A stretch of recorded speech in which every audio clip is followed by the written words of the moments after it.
Frères et sœurs, c'est par une conversation avec les disciples, comme c'est le cas souvent, que le Seigneur Jésus enseigne et explique en profondeur. La réponse qu'il donne à ses disciples à la suite de leur demande contient une école de vie chrétienne qui doit être la nôtre.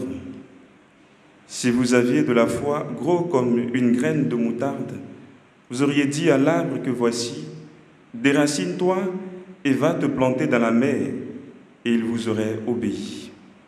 Cette parole de Jésus sur la foi, qui déracine l'arbre pour le planter dans la mer, par la simple parole, veut montrer la puissance de la foi. Il nous dit qu'un tout petit peu de foi est pourtant capable d'opérer de grandes choses. La foi dont il est question ici est évidemment une réalité charismatique, car elle ne saurait être acquise ni par l'entraînement, ni par un effort croissant de la volonté. C'est un cadeau, un don de Dieu. Les disciples en ont bien conscience. Ils savent que la croissance et la naissance de la foi est un don de Dieu, d'où leur demande « augmente en nous la foi ». Toute augmentation suppose ajouter quelque chose sur une chose déjà existante pour la faire croître en volume.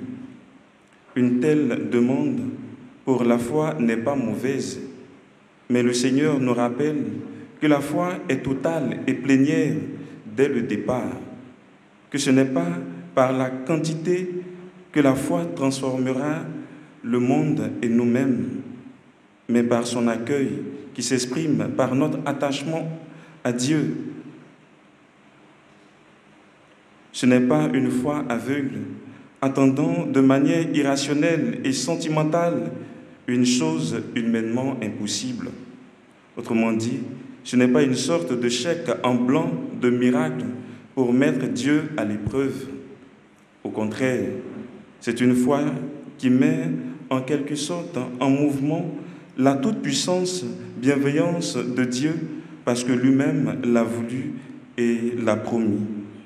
Elle nécessite pour ce faire une confiance inébranlable en Dieu qui découle d'une intimité profonde avec lui. Frères et sœurs, nous sommes invités à réfléchir sur notre foi au sens religieux. Découle-t-elle d'une intimité avec Dieu? Nous nous berçons facilement d'illusions dans cet ordre d'idées. Nous croyons que avoir la foi, c'est confesser des simples paroles, ou lorsque nous demandons des choses au Seigneur et nous les avons. La foi ne consiste pas seulement à demander et à recevoir des choses du Seigneur. La vraie foi se révèle dans l'obscurité et les difficultés des situations concrètes de la vie. Elle est itinéraire de vie.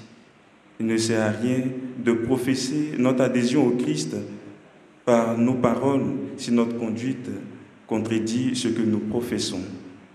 Frères et sœurs, nous sommes auteurs de trop d'injustices, de trop de manipulations, auteurs de beaucoup trop de souffrances dans nos cadres de vie. Où est notre foi? Comment agit-elle? Comme dit le psalmiste, aujourd'hui, ne fermons pas notre cœur, mais écoutons la voix du Seigneur. Cette voix du Seigneur nous dit de ne pas être complices des malheurs où nos frères en humanité sont tenus. Cette voix nous dit de ne pas être indifférents aux crises que traversent nos sociétés, nos familles. À ceux qui subissent ces injustices, confiance, tenez bon, notre Seigneur ne déçoit pas. Comme dit le prophète Habakkuk, le juste vivra par la fidélité au Seigneur. C'est là aussi que notre foi doit se manifester. À nous qui sommes souvent complices du malheur des autres par notre silence, l'apôtre Paul nous dit « N'ayons pas honte de rendre témoignage de notre foi ». Cela nous rappelle que notre foi a une dimension pratique très importante. Cette dimension pratique doit être vive dans nos communautés, puisque c'est elle qui rencontre de notre attachement au Christ, de notre intimité avec lui. Voilà, frères et sœurs, l'arbre que notre foi doit déraciner, l'arbre de l'injustice, l'arbre de la peur, de la manipulation. Ces arbres, il y en a plein dans nos maisons, dans nos services.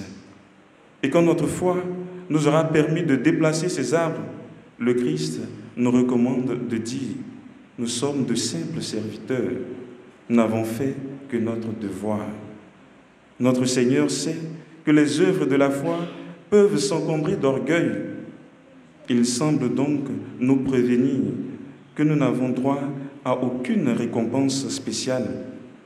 Agir pour la justice, pour le bien de nos frères et sœurs, est une exigence de notre vie de foi. D'ailleurs, c'est en agissant ainsi que notre foi grandit et s'affermit. C'est à juste titre que saint Augustin, qui a fait l'expérience profonde de Dieu, commentant ce passage de l'Écriture, nous dit: la foi s'augmente lorsqu'après avoir eu pour objet les paroles de la prédication, elle s'étend aux choses visibles. Nous comprenons pourquoi le Seigneur, à la demande de ses disciples d'augmenter leur foi, répond dans un second temps par un exemple d'attitude que le disciple doit imiter, comme pour dire: voilà le chemin pour faire progresser et croître la foi.